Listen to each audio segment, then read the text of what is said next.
Last time on the Lord Pyramon channel. Oh god, oh hey Sonic! Yeah, you look great. Did you do something with your bloodshot eyes? Pyro, I need your help. So, what'd you need my help with? You know that 2021 was my 30th anniversary, right? Yeah? Because it feels like Sega forgot. I mean, yeah, but honestly, what can you do? What can you do? Is that all you can say? Well, yeah, honestly. I guess at this point I've just kind of gotten used to your anniversaries being a bit lackluster. Well, I'm not. I'm just tired. Tired of not getting the appreciation I used to. I feel like I could just— Whoa, hey, listen! You two wouldn't like it too much if you repainted my living room. Let's talk about this. What? I'm not gonna kill myself. I'm gonna kill Asuka. Oh, well, I guess that's fine. Wait, no, it's not! Sonic, listen, we don't have to kill anyone. Let's just take a walk down memory lane, okay? Let's look at the games you got in your previous anniversaries. See if that'll make you feel any better. Alright, fine. But if I don't feel better by the end of this— I'm storming Sega headquarters and killing everyone inside. Toshihiro Nagoshi doesn't work there anymore, right? No, we left a while ago. Alright, deal. Let's start with the 10th anniversary. 2001. A real turning point for gaming. And the world as a whole, but let's not get into that. But we got Halo, GTA 3, Smash Bros. Melee, Devil May Cry, and of course, Sonic Adventure 2, the sequel to 1998's Sonic Adventure. SA2 featured refined controls and physics from the first game, and a more epic story featuring Eggman pissing on the moon!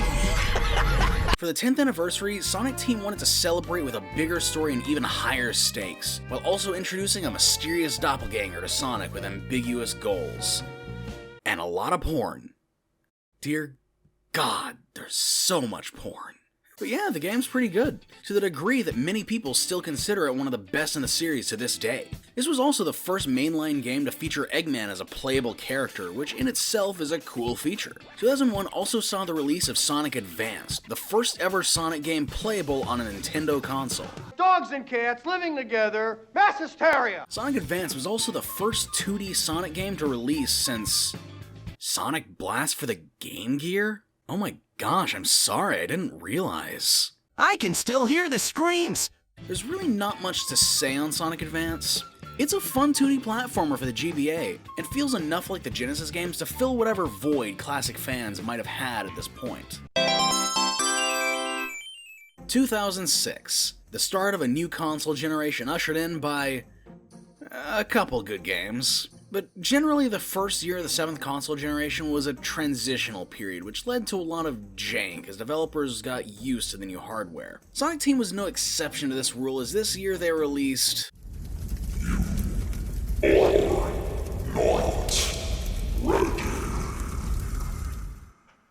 Okay, moving on. Hey, remember I was talking about how good Sonic Advance was? What the hell happened? Sonic Genesis was made by the same studio as Sonic Advance, and yet— no, seriously, what the hell happened? My only guess is that Dimps was all hands on deck for Sonic Rush, which launched the year prior, which only left a small group of people to cobble together a sluggish, ugly, bastardized version of Sonic 1 to release for the GBA. On the previous generation of consoles, things were a bit brighter with the release of Sonic Riders. Riders was a stylish, high-octane racing game that introduced a new group of antagonists, the Babylon Rogues. And a lot of porn. Why is there so much porn? Gameplay-wise, this isn't your traditional kart racer. Sonic Team decided it would be a good idea to devise an all-new type of thing. In this game, Sonic and friends are racing on high-powered hoverboards called Extreme Gear, which need a steady supply of air to move forward. I'm sure you realize where this is going. To win a race, you have to make sure that your gear is always adequately filled with air. You do this by stopping in the pit, grinding rails, and pulling tricks. This game is easily Sonic Team at their most experimental. It's an extremely technical game that requires a ton of practice in button combos and resource management. Riders is actually so technically focused that there's even a fairly passionate competitive scene surrounding it. The game doesn't hold your hand either, and that can be a major turnoff to some players.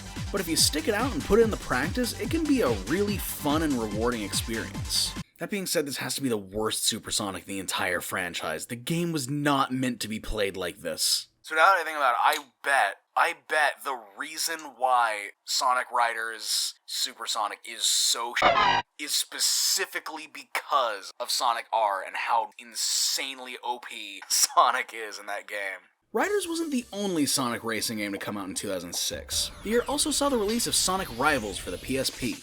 Rivals is a 2D racing game where you take control of either Sonic, Shadow, Knuckles, or mysterious newcomer Silver in a series of very rudimentary obstacle courses. The game isn't bad per se, but it's possibly the worst thing a Sonic game can be. It's just boring. You're so slow and the AI rubber bands so hard that you're never actually in a comfortable position. In reality, this is basically a rhythm game without the fun bits. You have to complete the course exactly the way the game wants you to, or else you are not continuing. This sounds like it would at least make for a fun challenge, but it's really not even that challenging. It's just soul-suckingly lame to the point that I couldn't even bring myself to finish it. 2011 might just be one of my favorite years in gaming. We got Skyrim, Mortal Kombat 9, Deus Ex Human Revolution, The Witcher 2, and this year's anniversary game, Sonic Generations. In this game, Sonic and friends are flung through time and space to revisit classic levels from the franchise history. The game is broken up into 3 distinct eras. The Genesis era, the Dreamcast era, which inexplicably includes a Sonic Heroes level, and the Basic era, or Meta era, or Boost era, or Modern era, or whatever you want to call it, I don't care. In terms of gameplay, Sonic Generations was the game that finally took the Boost-style gameplay of Color Zone Unleashed and refined it to perfection. Every level in this game is an absolute joy to run through and attempt a best time. And Sonic Team finally struck a balance between 2D and 3D sections and levels. I mean, half the game is still in 2D, but at least this time they have a good reason. Yes, this was the game that took modern Sonic and classic Sonic and made them 2 distinct characters with 2 distinct gameplay styles. This has proven utterly detrimental to the franchise in recent years, but for this one game it was actually really cool. Seeing levels from newer games reimagined in 2D is a lot of fun, and while I find myself going back to the 3D levels more often, the inclusion of classic Sonic and the fairly accurate Genesis-era controls just completed the whole package, and made what I consider to be the best Sonic Anniversary game to date. Speaking of classic Sonic, the 25th anniversary brought us full circle with Sonic Mania. Sonic Boom, Fire and Ice. I'm sorry, what? Mania and Forces didn't come out until 2017. The 25th anniversary game was Fire and Ice. Oh yeah, you're right. Sonic Boom Fire and Ice was the 3rd game in the poorly received Sonic Boom spin-off series. The cartoon and comics that the games were based on were of good quality and people enjoyed them, but the games were very obviously secondary. These are, at their core, tie-in games for a cartoon series, and that's exactly what they felt like. But sometimes tie-in games can be somewhat decent, and that's what we got with Fire and Ice. It's not your traditional Sonic platformer and instead plays like any other side-scroller, but it's not necessarily bad and can be pretty fun at times. There's really not much to say, it's fine. It's a massive step down from Generations, but it's fine.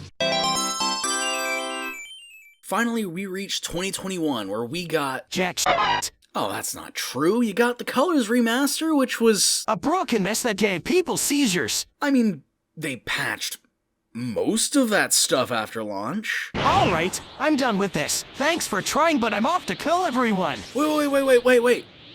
Why does it matter if these games come out on your anniversary? Look at all the stuff coming out this year. Sonic Prime looks promising, the Sonic movie sequel looks cool, and the new game, Sonic Frontiers, looks like... well, it looks like they accomplished what they set out to make. The Sonic series has never really been all that consistent, and honestly, that's part of what I enjoy about it. I've grown addicted to the gamble. Sonic Team is always trying something new, and even though I hate to see that they're still just playing it safe and pulling ideas from other more successful games rather than pulling from what worked in their own games in the past, I still see a bright future ahead for the series. So please don't kill those innocent Japanese salarymen! You're right. I'm directing my anger at the wrong source. Yes, you're right. I should be directing my anger at you. What? You act like you're being nice and helpful, but all you ever do is give back into compliments. I've had it. No. Hey, wait. Sonic, buddy, we can talk this out. No, wait! I'm fine. I'm fine. I think. Thanks for watching. If you like this video, leave a like and become a pyromaniac yourself by subscribing. Until next time, stay nerdy, my friends.